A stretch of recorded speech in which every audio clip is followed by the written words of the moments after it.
We're tiering the NFL play callers on offense today on the Locked On NFL Scouting Podcast.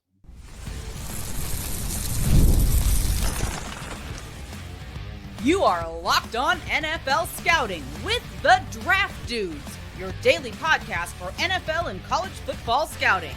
Part of the Locked On Podcast Network, your team every day. What's better than this? It's guys being dudes here on the Locked On NFL Scouting Podcast. We're the Draft Dudes. I'm Joe Marino from Locked On Bills. He's Kyle Krabs from Locked On Dolphins.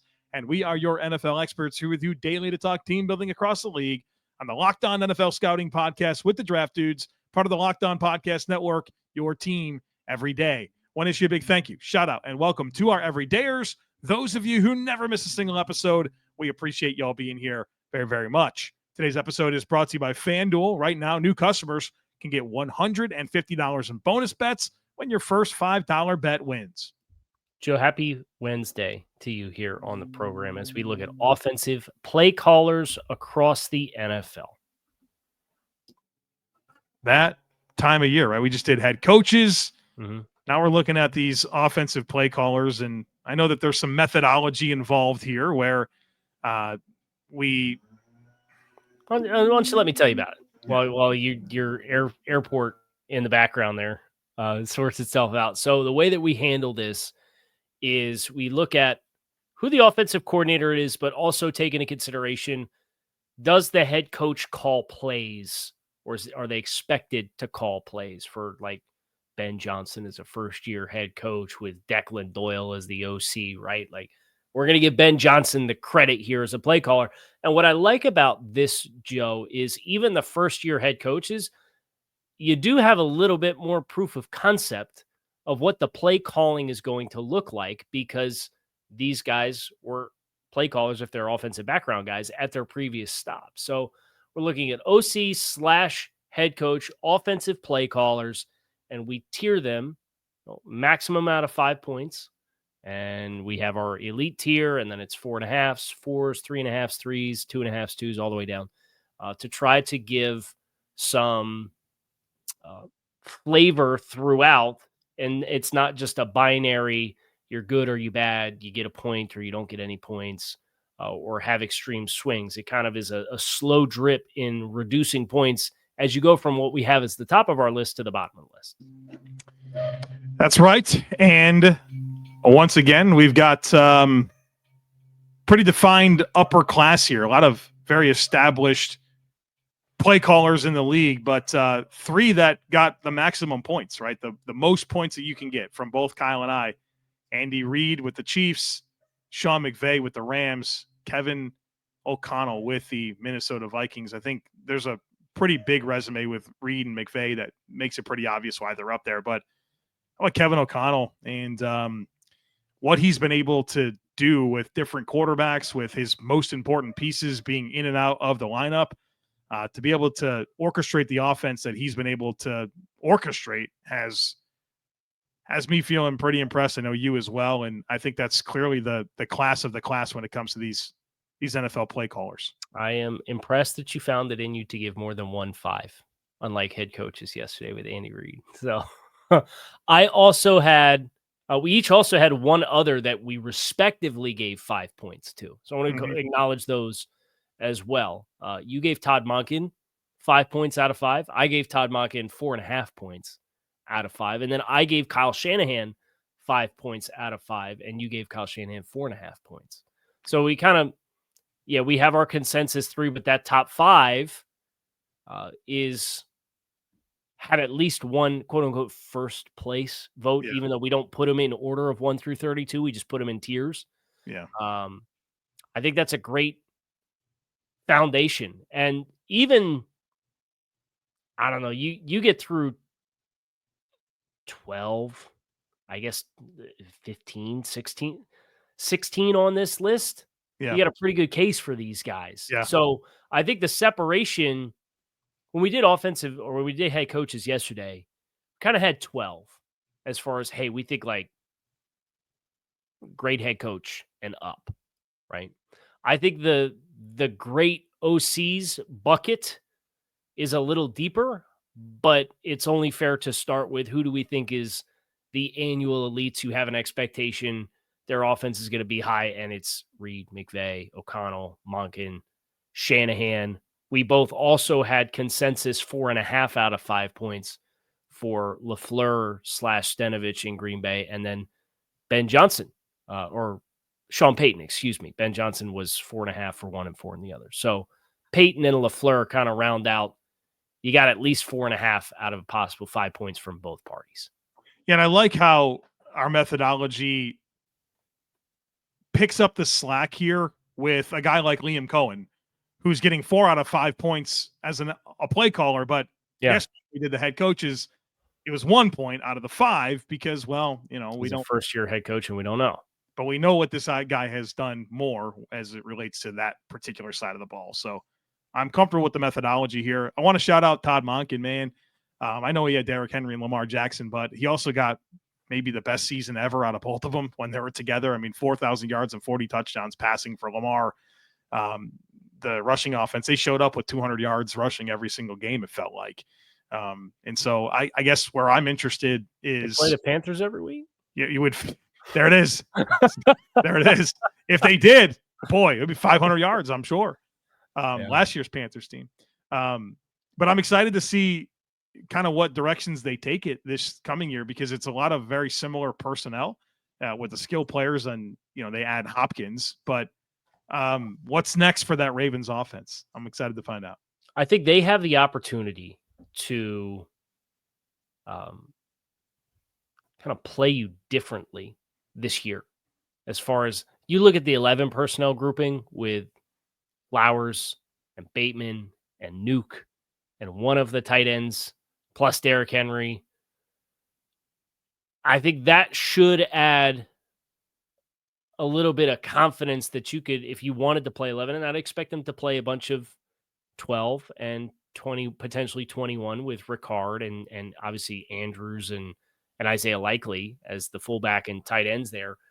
But I think they have the best diversity of say, hey, we want to build our whole offensive game plan around 11, or, hey, we want to build our whole offensive game plan around 12, or, hey, we want to build our entire offensive game plan again out of 21. Yeah. I think Monken has that at his disposal, and that allows you to be very multiple and do a lot of different things. Unicorn quarterback, unicorn running back, versatility with your playmakers. Right. And your quarterback's a force multiplier in the run game with a downhill inside/outside zone runner like Henry, where you can do it with 6-man surfaces. You don't need a fullback in the backfield. Like, arguably, Lamar helps you run more single back stuff out of the run game, and big time headache. How about how talented roster? Yes, very much. How about how Sean Payton and that Denver Broncos offense came to life, I think, down the stretch? You think about going into this year with elevated talent at tight end, elevated talent at running back, quarterback that's no longer a rookie. You feel like there's a really high ceiling for that unit. While you might even look at the skill players and feel like there's a lot that needs to sort itself out and things that need to come together. I'm pretty excited for the direction of the Denver offense as well. Yeah, and they have obviously great opportunity to play complementary football with that defense at their back as well. And I think Vele has a chance to really emerge for them as another receiving threat, where they also draft Pat Bryant, where I think it gives you – that was the thing that stood out for me with Denver. Is if you're a team that does want to run the ball, and outside of Cortland Sutton, the wide receivers last year didn't have a lot of physical guys with your play. So you go get Pat Bryant, you sign Trent Sherfield. You know Trent's going to do one thing. It's going to be block his rear end off. Mm-hmm. Right? It stops in Buffalo, and it was the stop in Miami, and it was the stop in San Francisco. That's who this player is, right? So Vaughn's a big-bodied guy who now is no longer a 7th-round rookie. Mm-hmm. I think the physicality of the wide receiver room plus a tight end that has the ability to be a physical guy in space, even though he's not a great inline blocker in Evan Ingram. And I see the size, the height, weight, speed, and what Sean can do with that with what's a good offensive line in front of him, a lot of good run blockers. And yeah, we both have him. We have Denver ranked 6th here with 4.5 points from both you and me for Sean Payton. And I think you could argue what he did with some of the limitations that roster had last year makes what his work was all that much more impressive. Yeah. Shout out Matt LaFleur and what you did last year. Malik Willis starts. I mean, a lot of impressive things happening there as well. Yep. All right, we're going to get into the play callers offensively with the most to prove here on the other side of it. Folks, be sure to stick with us. Summer sports are in full swing, and whether you're all about baseball under the lights, golf on the green, or high-stakes soccer action, FanDuel is the best way to make every game even more exciting. You're already following the action, so why not make it a little bit more thrilling? With FanDuel, you can get in on the game while your friends are getting sunburned at the beach. I've been using FanDuel to track my favorite matchups, and the app keeps it fresh with new daily promotions and fun ways to bet. Got to check out those daily profit boosts. I've been taking advantage of the same game parlay profit boost for Major League Baseball games lately, and it's been a lot of fun. And I've been peeping the football futures opportunities. And if you want to get in on some of these coaching props, I mean, pretty much if you feel like you know who's going to be the coach of the year, the payout's going to be really good. The coach with the best odds is Ben Johnson at plus 650. I mean, that tells you everyone else has longer odds, which means the payouts are even better. How about this one? I know Kyle sniffed this one out. Kevin O'Connell. You get him at plus 5,000. 5,000. Pretty good little payout there if you're right about that. And the JJ McCarthy things takes off. So check it out, folks. If you're new to FanDuel, new customers can bet just $5. Get $150 in bonus bets if your first bet wins. Open the FanDuel app today or use FanDuel.com/lockedon to get started.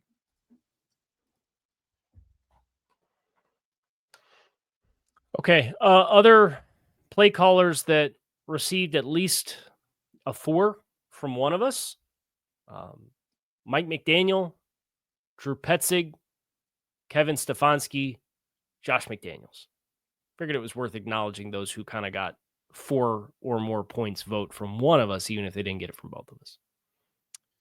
Yeah, that's Drew Petzig's a guy that really intrigues me out of that group with Arizona. And they didn't do much for that offense, if anything, really. I just looked at that the other day, and it really stood out to me. It's like, hey, we kind of like the nucleus and brought the whole thing back, right? Like, that's it.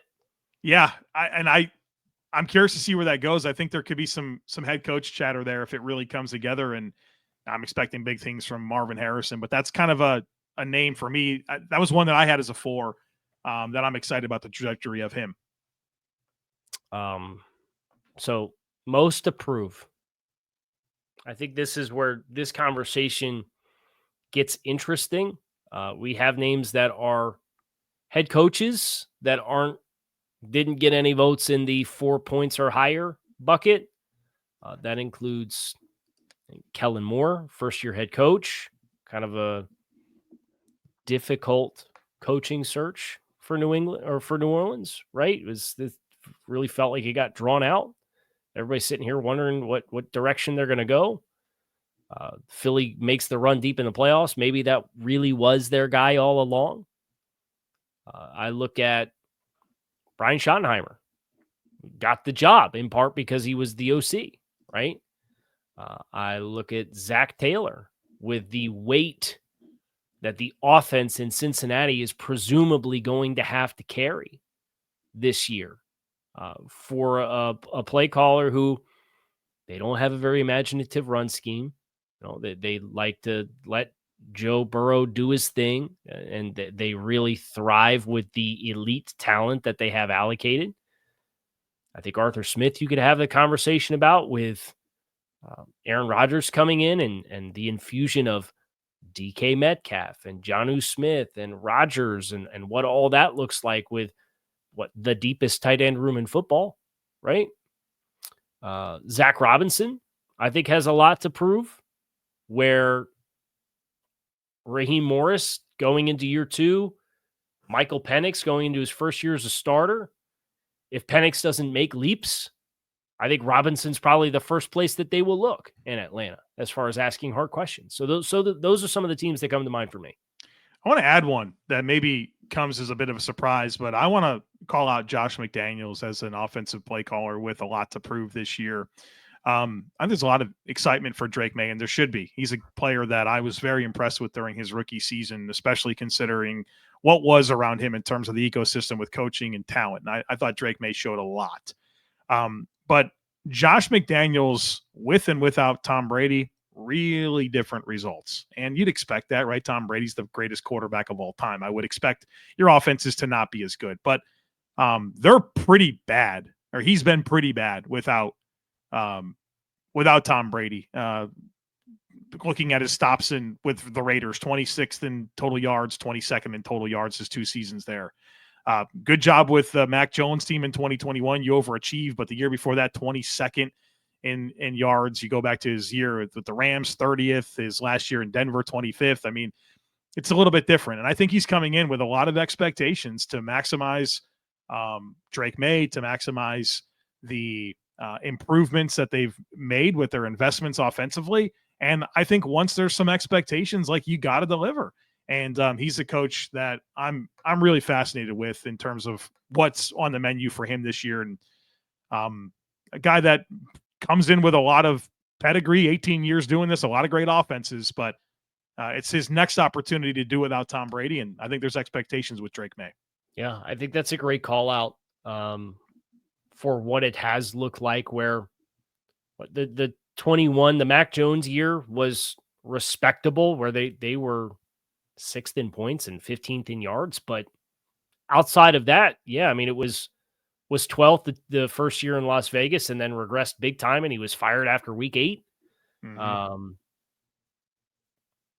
You have the questions that we have with the skill group in New Orleans, and what does that look like? And I think probably the biggest challenge that I think Josh has to overcome is, it's almost like, you remember the stories of Brissett and Garoppolo talking about Josh and Tom and how they kind of spoke their own language. Mm-hmm. And the other assistant offensive coaches had to help us learn the offense because Tom and Josh were so far down the creek ahead of us with how they were operating because of how much time on task they had together. I think that's a big block for Josh to have to prove that he can strip it all away and kind of, I don't want to say start over, but like, you have to foundationally build it effectively and not rely on the chemistry and pre-existing relationship that you have with a quarterback that was your quarterback for 06, 07, 08, 12, 13, 14, 15, 16, 17, you know what I mean? Like, yeah, those relationships can be special. Adam Gase and Peyton Manning, right? Like, he was never good anywhere else. Like, it's a true thing. So I think that's a good call out by you. I think, dude, there's a coach I'm looking forward to talking about in the up and coming, which I'm going to save that one. What about like Arthur Smith and Pittsburgh? Very intentional about going and getting this tight end. They have a lot invested now, right? And dollars wise in Jonnu Smith and Pat Freiermuth. They trade for DK Metcalf. You feel like the offensive line's in place. Rodgers comes. The offense better be pretty decent, right? Yes. And I think the interesting connection with Arthur and Aaron is obviously LaFleur, and Arthur in that succession plan that happened when LaFleur was Vrabel's OC and then he left, and then Arthur came in to take over for LaFleur. How much can Arthur bridge that gap? Because LaFleur left to go to Green Bay and play in and coach Aaron Rodgers in Green Bay, right? There should be a pretty good body of work and that familiarity between how LaFleur handled the Tennessee personnel versus how Arthur used that to pick up and run what he did. And then seeing how it applied in Green Bay with Rodgers. It's just a couple of degrees of separation, but that is one of the biggest questions I have about this experiment in Pittsburgh is, what is Aaron's psychology of executing the offense versus what Arthur is calling? And Arthur's going out there and picking up Jonnu Smith as his favorite toy to get the ball to. those are scheme touches, right? Like, is Aaron going to just play in the sandbox like that? Like, I genuinely don't know. I think it's a fascinating bit for Pittsburgh. All right, coming up next, fast risers, and one that I'm excited to talk about with Kyle. We'll do that here next, folks. Be sure to stick with us.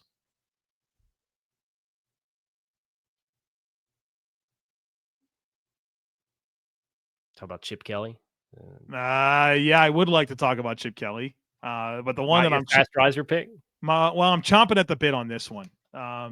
It's Nick Caley with the Houston Texans. Yeah, talk about you use the phrase like a blowtorch to the Seattle offense. Maybe like at least a like a striker for your grill went to this. They wrapped it up in foil and threw it in the fire pit. Something happened there. Yeah, there's a lot of new receivers.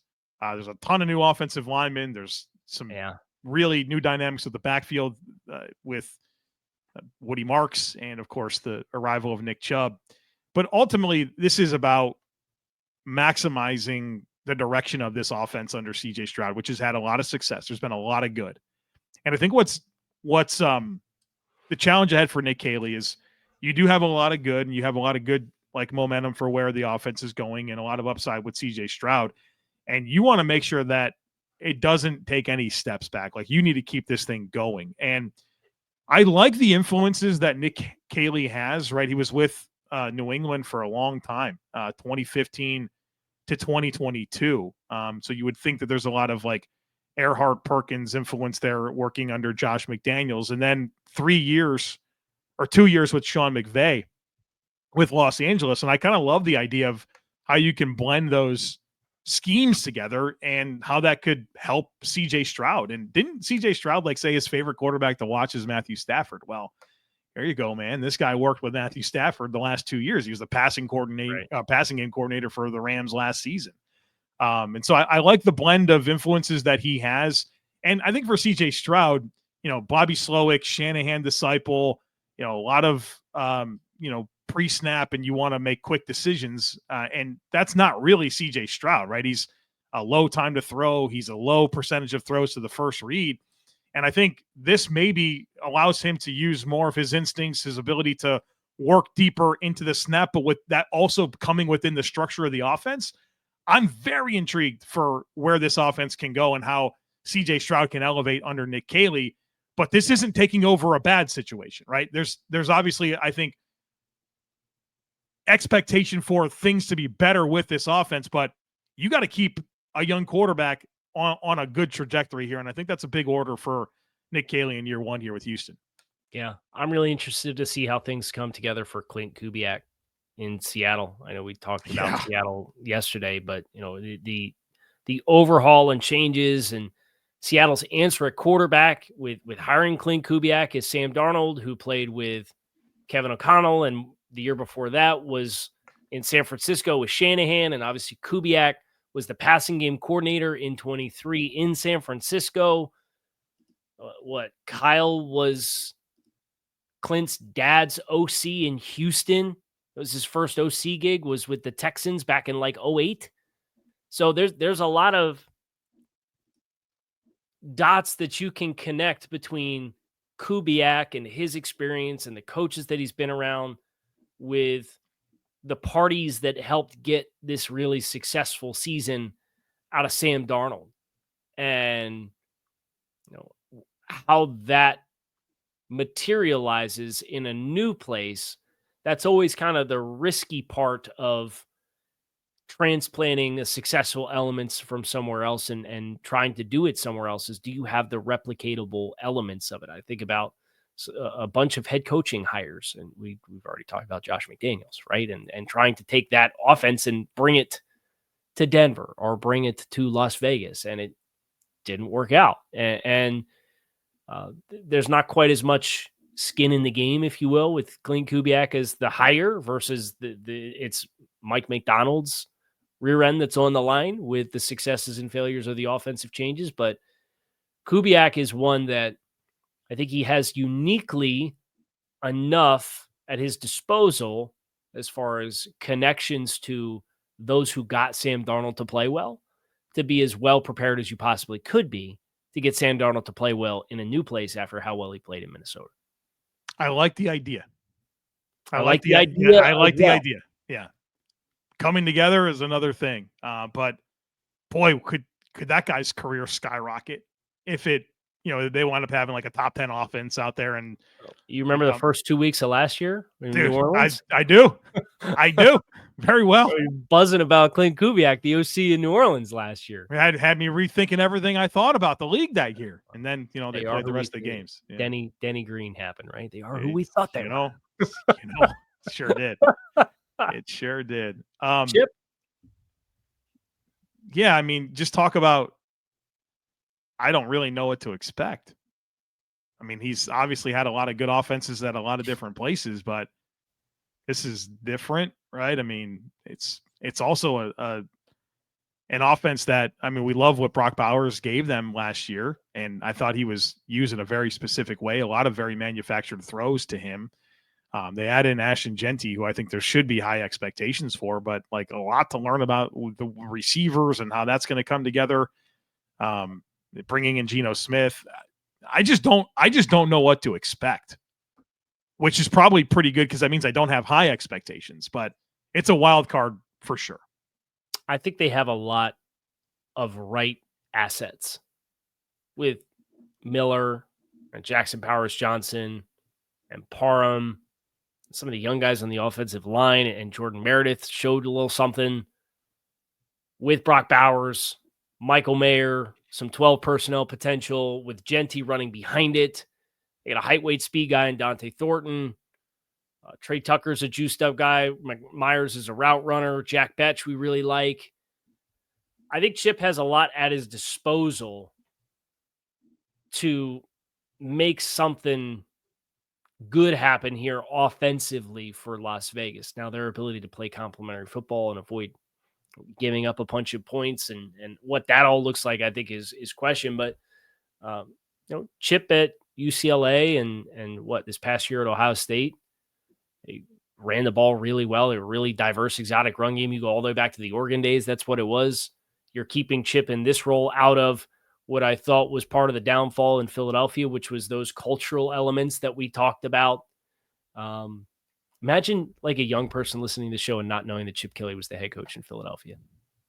It's probably when did they find out he also was the head coach of the Niners? Do you think I just blew somebody's mind with that? Yeah. The 49ers thing, definitely. Like there's some, we'd like to think there's still high school and young college kids listening, right? And like, if you are, and you didn't know that Chip never had a head coaching gig, let us know. But I reflect on how poorly that went, and it was like Howie was still the executive, but Howie didn't have personnel control early, and Chip came in. And what pass rusher out of Louisville did they take in the first round that year? Marcus Smith. Is that his name? Yeah, and I liked Marcus Smith coming out. Whoops, but that was also my first year doing draft stuff. You heard some like horror stories about Chip coming in and getting hired, and they threw out like the entire front office scouting department stuff that year for that draft, and was like, we're going to draft off of, we need this. And there's these 3 thresholds you have to clear from a resume perspective. And if you don't, then we're not going to draft you early. And it really just kind of threw the whole football operation for a loop when he first got there. Yeah, so I think keeping Chip in a play caller's perspective where the creativity can really shine, and I think they have the line to do it, I think is the right kind of situation for Chip. Big knee circumference guy there, right, Chip Kelly? I would like to call out John Morton as well, stepping into Detroit. Just waiting how long we're going to get. Yeah, we got to mention that, right? I mean, it's obviously replacing Ben Johnson, who is so highly thought of as a play caller, and stepping in, and what we've seen from Jared Goff under Ben Johnson. But you also have, you're losing Frank Ragnow and Kevin Zeitler from that interior offensive line, and counting on really unproven players to step in and take that role. There's going to be expectations for this offense to hum, and I'm not saying John Morton can't do it, but he's got to do it. He wasn't. He was with, he was with them for 1 year. As a 2022, I think, with Detroit. Yes, 2022 he was part of that mix, but he's been with Sean Payton the last 2 years, which I think is good. I think it's good influence, but you can't come in and have too big of a drop off here. That division's too good.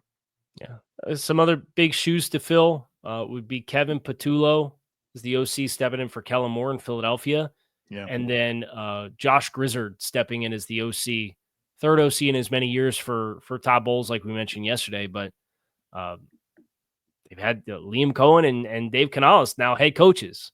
So Josh Grizzard, who's hiring Josh Grizzard Somebody next year? Somebody to be their is. head coach, right? Yeah, get ready. But with how good Baker Mayfield was last year, I think those two guys are obviously those are successful teams that have big shoes to fill for their OCs this year. No doubt. That's going to do it for us here today on the show. Kyle Krabs, Joe Marino. We appreciate you guys as always for checking out the show. Make it a great rest of your day. We are out of here, and we will be back again tomorrow to talk about the defensive play callers and how we stack them up across the league.